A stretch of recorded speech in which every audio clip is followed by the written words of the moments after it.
سود کھانا، بیاج کھانا، بیاج کھانا آج کہیں بندھن لون کے نام سے، کہیں جو ہے عورتوں کو لون دینے کی اسکیم کے نام سے، الگ الگ طریقے سے سود اور بیاج کی کے طریقے ہمارے سماج میں چل رہے ہیں۔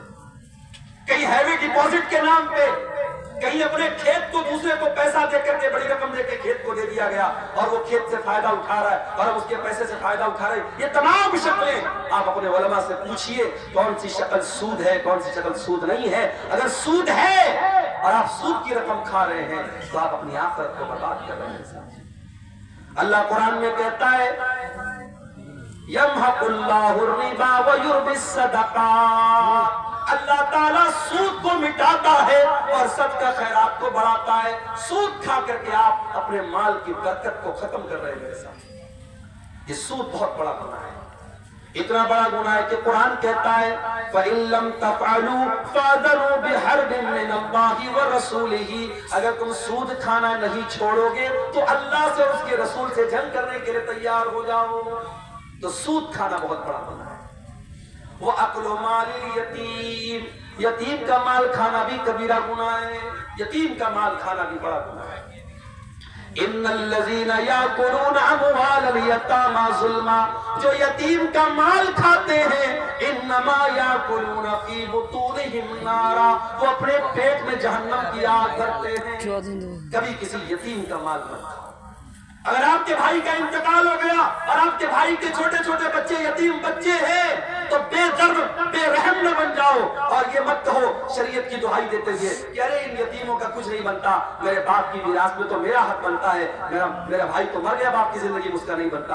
ان یتیموں پر ترس کھاؤ اور اپنے باپ سے کہہ کر کے ان یتیموں کو بھی ان وصیت کا حق دلواؤ تاکہ وہ بچے جو ہے وہ یتیم بچے محروم نہ رہیں۔ اور ایک دو باتیں اور بیان کر کے پھر ہم جلسے کے اصل مقصد کی طرف آئیں گے اور آپ سب سے اپیل کریں گے کہ آپ آئیے اور میرے ہاتھ پر آپ مسجد کے لیے جو چندہ ہے وہ دیتے ہوئے جائیں۔ میرے پاس 20 منٹ کا وقت ہے، ایک دو باتیں اور بیان کر کے ہم چندے کی طرف آتے ہیں۔ کبیرہ گناہوں کی بات ہم کر رہے ہیں میرے ساتھ۔ کبیرہ گناہوں میں ایک بہت بڑا گناہ نماز کا چھوڑنا ہے۔ جو لوگ نماز چھوڑتے ہیں جان بوجھ کر کے، وہ کان کھول کر کے سن لیں، نماز کا چھوڑنا بہت بڑا گناہ ہے، کبیرہ گناہ ہے۔ اللہ نے قرآن میں 16ویں پارے میں جہاں اپنے نبیوں کا ذکر کیا، نبیوں کا ذکر کرنے کے بعد فرمایا فَخَلَفَ مِن بَعْدِهِمْ خَلْفٌ أَضَاعُوا الصَّلَاةَ وَاتَّبَعُوا الشَّهَوَاتِ فَسَوْفَ يَلْقَوْنَ غَيًّا۔ میرے نبیوں کے بعد ایسے نالائق لوگ آئے جنہوں نے اپنی خواہشات کی پیروی کی اور جنہوں نے نمازوں کو برباد کیا، نمازوں کو چھوڑ دیا، ایسے لوگ جہنم کی آگ میں ڈالے جائیں گے۔ نماز کی پابندی کرو میرے ساتھ، نماز کسی حال میں معاف نہیں۔ آج مسجد کی تعمیر کے لیے جلسہ ہو رہا ہے، مسجد کیوں بنتی ہے؟ نماز پڑھنا، مگر ہمارا حال کیا ہے؟ مسجد تو بنا لی شب بھر میں ایمان کی حرارت والوں نے۔ اس کی طرف سے اچھا دیکھیں، میں سب کا نام نہیں لے پاؤں گا، یہ ہمارے بزرگ ہیں جنہوں نے مسجد کی تعمیر کے لیے بسم اللہ کیا ہے۔ اللہ تعالیٰ عبداللطیف صاحب، یہ مولانا عبداللطیف صاحب نے کتنا ہے پیسہ؟ 5000 روپیہ۔ اللہ تعالیٰ مولانا کی عمر میں برکت عطا فرمائے، مولانا کے علم و عمل میں اور ان کی صحت میں اللہ تعالیٰ برکت دے اور اللہ تعالیٰ ان کے اس چندے کو قبول فرمائے۔ میرے پیارے ساتھیوں آ جائیے، میرے پاس وقت بہت کم ہے، 15 سے 20 منٹ کا ٹائم بچا ہے۔ اللہ اکبر۔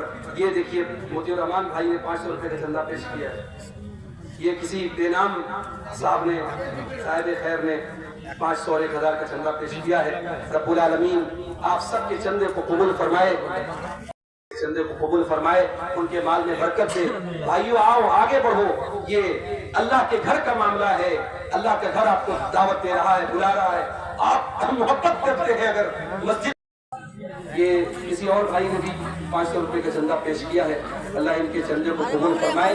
ماں بہنوں سے میں گزارش کرتا ہوں کہ آپ آگے بڑھیں، مسجد کی تعمیر کا معاملہ ہے، آپ کے لیے صدقہ جاریہ بنے گا۔ آپ حضرات اگر اپنی ضرورتوں کے لوٹ رہے ہیں تو ٹھیک ہے، اچھی بات ہے، لیکن ابھی پروگرام باقی ہے، میرے بعد بھی خطیب ہیں، میرے ساتھ مسئلہ اور مجبوری ہے، مجھے نکلنا ہے، لیکن آپ حضرات بیٹھیں، پروگرام میں آپ شامل